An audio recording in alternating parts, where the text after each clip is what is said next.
مسلمان، وہ بھی مسلمان، لیکن جب برا وقت آتا ہے تو پتہ چلتا ہے کتنے مسلمان. اذان گرامی چند ایک جملے کہوں گا. اس وقت ہم بڑے سخت دور سے گزر رہے ہیں اور ہمارے داخلی طور پہ بھی کنفیوژن پائی جاتی ہے، بے انتہا کنفیوژن. یہ بات کہی جائے نہ کہی جائے، یہ پڑھی جائے نہ پڑھی جائے، یہ ہمارے اپنے عقائد واضح ہو نہ ہو، ہمیں یہ بات کس طرح سے پیش کرنی ہے. اذان گرامی یہ کنفیوژن نہ پھیلائیں. یاد رکھیں ہم نے اس سے زیادہ سخت دور دیکھے، اس سے بھی زیادہ سخت دور دیکھے. تاریخ اٹھا کے دیکھیے، حضرت علی کا نام نہیں لے سکتے تھے، نام نہیں لے سکتے تھے. نام بعد میں مکمل ہوتا تھا، سر پہلے اتار دیا جاتا تھا. پھر بھی لوگوں نے مولا کا نام لینا نہیں چھوڑا. ہاں کم ہو گئے تھے، کم ہو گئے تھے، کربلا جانے والے کم ہو گئے تھے، لیکن جب بنی امیہ بنی عباس نے زیارت پہ پابندی لگائی پھر بھی زیارت پہ لوگ جاتے تھے. پابندیاں لگتی رہی ہیں.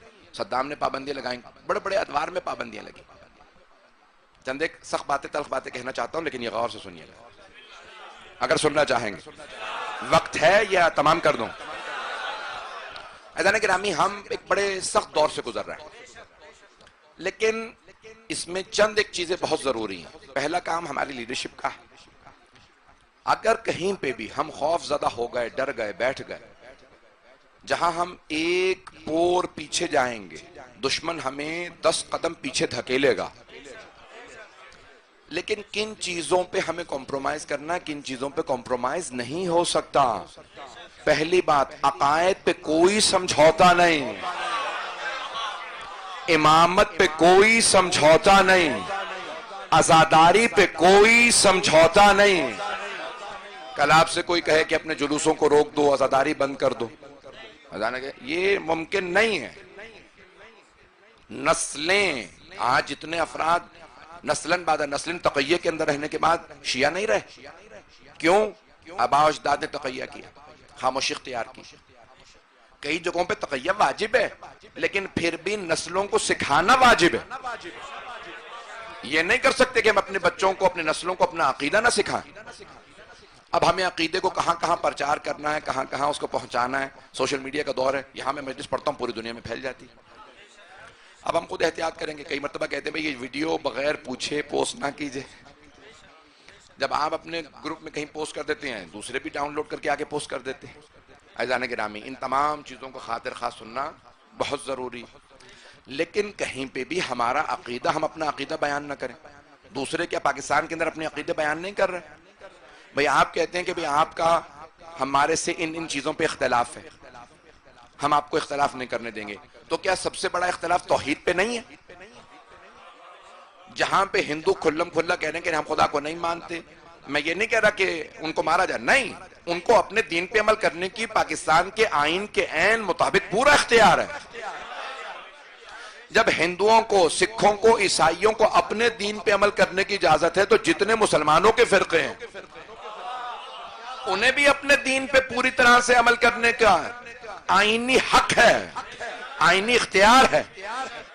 اور یہ نئے مسائل نہیں ہیں کہ آج شہادت کے اوپر جناب امیر علیہ السلام کی ولایت کے شہادت کے مسئلے کو نیا چھیڑا گیا. نہیں، یہ آج سے پہلے 1974 یا 75 کے اندر پہلے ایک کیس ہو چکا. اس زمانے کے بھی بہت بڑے بڑے مفتیوں نے کہا تھا کہ نہیں، اذانوں کے اندر رکوایا جائے، اور وہاں پہ کیس ہوا ہائی کورٹ کے اندر. کل رات میں بہت بڑے بڑے علماء سے بات کر رہا تھا، وہ کہنے لگے ہائی کورٹ میں فیصلہ ہو چکا کہ آئندہ شیعوں کو اشہد ان علی ولی اللہ اذان میں کہنے سے روکا نہیں جا سکتا. تو یہ آج دوبارہ جو سر اٹھانے والے ہیں، یا وہ قانون نہیں جانتے یا ان کے پیچھے کوئی اور ہاتھ ہے. اور سے سنیے گا، تشیع اسے کہا جاتا ہے جو صرف ہاتھ کو نہیں دیکھتا، اس ہاتھ کے پیچھے دماغ کو دیکھتا ہے. غور کیجئے گا، میرے بھائی سب پہنچیں گے. ہم صرف یہ نہیں کہتے یزید پہ لعنت ہو، عمر سعد پہ لعنت ہو، امام حسین کے صرف نہیں، ہم کہتے ہیں اپنے مجلسوں میں یزیدیت مرد آباد. یزید کربلا نہیں آیا تھا، دماغ یزید کا تھا، حکومت یزید کی تھی. ہم آج تک صرف شمر کا نام نہیں لیتے، ہم کہتے ہیں یزیدیت مرد آباد. بات پہنچ رہی ہے میری؟ ہم صرف شمر کو برا نہیں کہتے، شمر کو بھی برا کہتے ہیں. لیکن جس نے اسے حکم دیا تھا حسین ابن علی کو مارنے کے لیے، اس یزید پہ بھی ہم لعنت کرتے ہیں۔ آج اگر ہم نے کمپرومائز کیا، اور ہمارے بہت سے نادان دوست ہی ہیں لیکن نادان ہیں، جو سمجھ نہیں رہے مسائل کو، جو کہتے ہیں کہ یہاں سمجھوتا کرو وہاں سمجھوتا کرو۔ میں تبرے کی بات نہیں کر رہا ہوں، میں بات کر رہا ہوں عقائد کی۔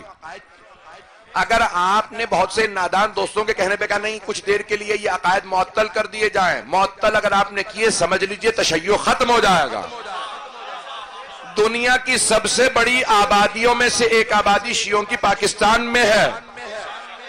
یہاں پہ ہم کبھی بھی کسی دھونس میں نہیں آئیں گے کہ آپ کہو ہم مار دیں گے، ہم نے FIR کٹوا دی، تمہیں پابندیاں لگا دیں گے، مجلس نہیں پڑھنے دیں گے۔ مجلس پڑھنے نہ دو، لیکن ہم جناب امیر کی ولایت پہ سمجھوتا نہیں کریں گے۔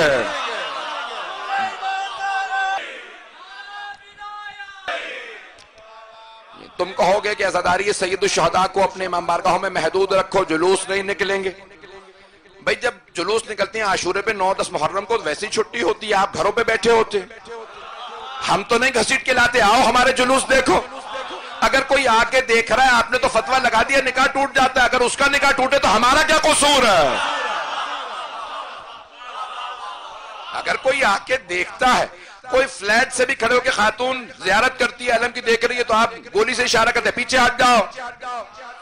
کیوں؟ بھئی آپ کی حفاظت کے لیے، ہمیں اس سے کوئی خطرہ نہیں ہے، جتنے مرضی لوگ آئیں جلوس دیکھنے، جتنے مرضی آئیں زیارت کے لیے علم کی، ہمیں خطرہ نہیں ہے، خطرہ دوسروں کے عقیدے کو ہے۔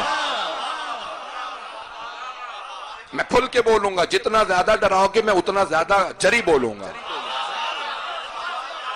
تم FIR کاٹو گے، میں اور FIRوں کا انتظار کروں گا۔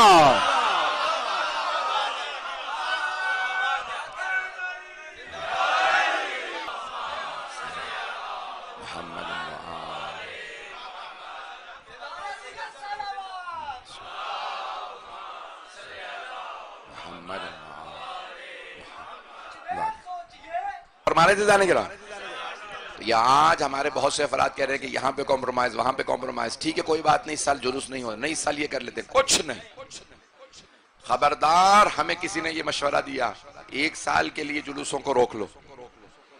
ارے حج نہیں ہوا، 5000 حاجیوں نے حج کیا ہے، تو آپ لوگوں کو زیادہ حج سے زیادہ ضروری ہے آپ کی مجالس؟ ہاں، وہاں کسی بغیرت نے حج کو روکا۔